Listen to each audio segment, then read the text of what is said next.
Hey guys, welcome back to chapter 3. In this video, we are going to look at a periodic table and determine how to write configurations reading the periodic table. So just as a reminder, we did electron configurations in the last discussion. We used the orbital diagram to help us know the path. But basically what we did is we looked at how electrons file into place, and we just kind of told the viewer that map. We also used electron configurations to determine valence electrons and core electrons. So how do we use the periodic table to recreate these electron configurations?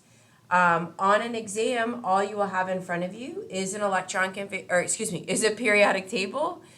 You will not have the orbital diagram. So how can we use that periodic table as kind of a cheat sheet to help us? So when we're recreating electron configurations, we're going to read the periodic table like a book.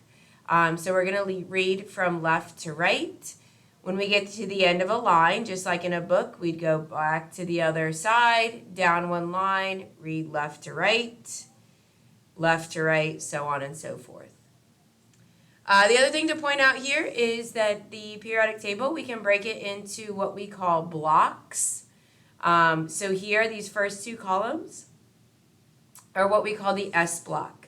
When we are in the S block, we are putting electrons into an S orbital. Jump across here, we've got our P block. So when we're in our P block, we're putting electrons into the P orbitals. And then here in the middle, we've got our D block.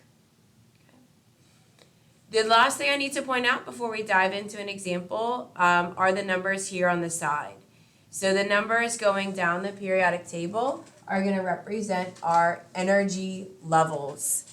So when we're here, we're putting things in the first energy level, second energy level, third, and so on. Okay.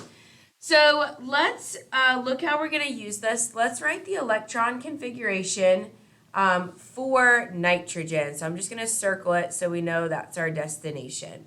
Okay. So to recreate this electron configuration, we're going to read our periodic table like a book, and we're simply going to write down what we see. So the first thing that I come into contact with is this 1, so that first energy level. Then I see I'm in the S block, so I'm going to start putting electrons in that S block. And how many electrons am I putting in there? I'm putting 1, 2 electrons. So we put a 2 right here. I'm at the end of this row, so I come back and I start reading the next line. So I see the number 2. And then again, I'm putting electrons into the S block. And I'm going all the way through this because my destination's later. So I'm putting 1, 2 electrons into that S block. And then I keep reading. So now we're here. We're still in the second energy level. Now we're coming into contact with the P block. So that's where the next place we're going to put electrons is in the P. And then to get to our destination, how many electrons are we putting in there? 1, 2, 3 electrons. So that's the electron configuration for nitrogen. We use the periodic table as our cheat sheet, reading it from the left to the right, simply writing down what it is that we see. So let's take a look at another example. Why don't you go ahead and pause the video and see if you can do the electron configuration for potassium.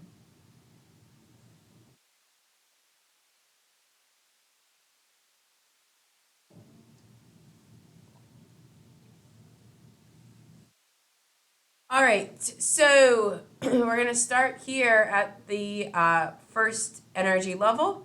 So the first place that I'm putting electrons is into the 1s, and I'm going to put 2 of them in there because we're going through this first line.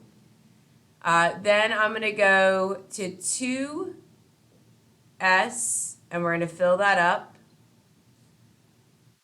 Still in the second energy level, but now we're filling the P. So we're going to go to 2P. We're putting 1, 2, 3, 4, 5, 6 electrons in that one. We still have not reached our destination, so we're going to keep moving forward. So now we see 3S. We're going to put 2 electrons in there. Then we get to 3P. We're going to fill that all the way up, so we're going to put 6 electrons there.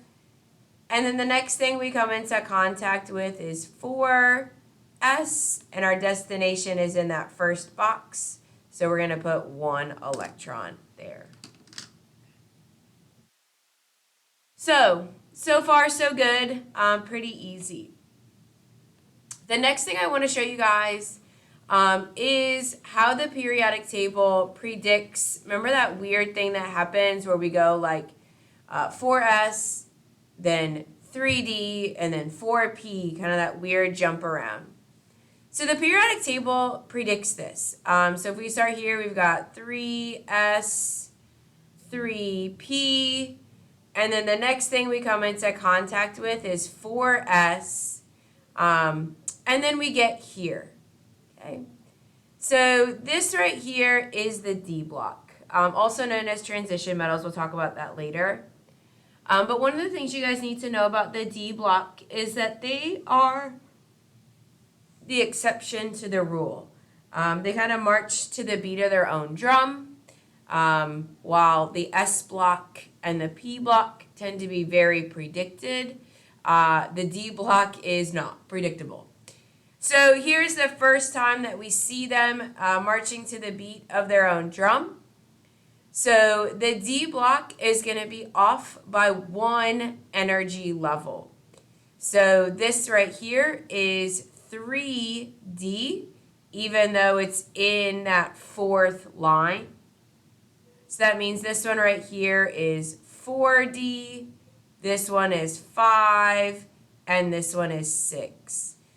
So as long as you can remember that the D block is off by 1 energy level, then we can use that to predict that kind of weird dance that it does.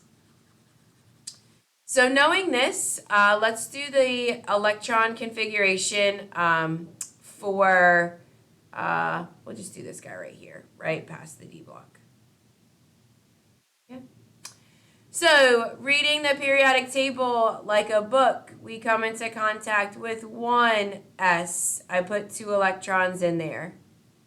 Then it's 2S, 2, straight across. We go to 2P, 6, fill that up, keep going. 3S, 2, fill that up, keep going. 3P, 6, fill that up, keep going. 4S, 2. And so here's where it gets weird. You're like, oh, D block. Red flag, D block is weird, right? So yes, I'm putting electrons into the D block, but I remember that it's off by 1, so this is 3D. And now how many electrons are we putting in there? 1, 2, 3, 4, 5, 6, 7, 8, 9, and 10. So 10 electrons. And then our destination is just past this. We're going back to the P block. So the P block, again, is predictable. That follows the rules. So we're in the 4th energy level, putting electrons into the P. And our destination is 1 in. So that's 1 right there. So the periodic table predicts that really weird thing going on where we do 4S, then 3D, and then back to 4P. Again, we just continue to read the periodic table like a book straight across. The next couple slides are just some visuals to maybe kind of help you see what it is that I was doing here. So this just kind of helps us like read, so 1S and then 2S straight across, 3S to 3P, 4S to 3D to 4P. So just kind of a visual of reading it. The other thing I didn't talk about is the F block. So the F block sits kind of under the periodic table down here. So if you look at your periodic table, it's down here. The F block enters the discussion right here between 6S and 5D. So the F block enters the discussion here. So it would be 6S, and then we would enter the F block, and then it would go back to 5D. The F block is off by 2 energy levels, so also an exception to the rule. So this would be like where 4F would fit, and this would be where 5F would fit. And so that's what this graphic tells us, that we would go 6S, then 4F, then 5D, and then back to 6P. So just kind of giving you a visual of that.